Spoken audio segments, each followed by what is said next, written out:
Anong B ang tawag mo sa taong laging palibre, walang ambag, o palahingi? Yes, Tito Bembol.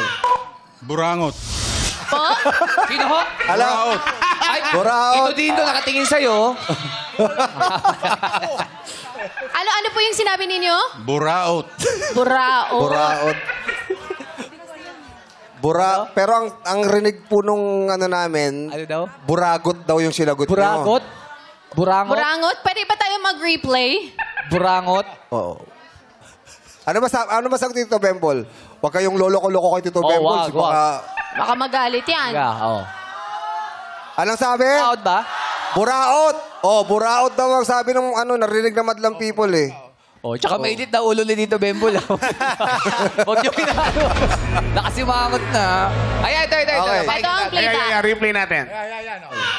Burangot. Ay! Ayun lang. Huli! Huli! Tito Bembol! Huli! Tito Bembol! Huli! May ebidensya. Sorry. Huli! At dahil dyan, may chance mag-steal ang ating mga momshells. Tito Bembol!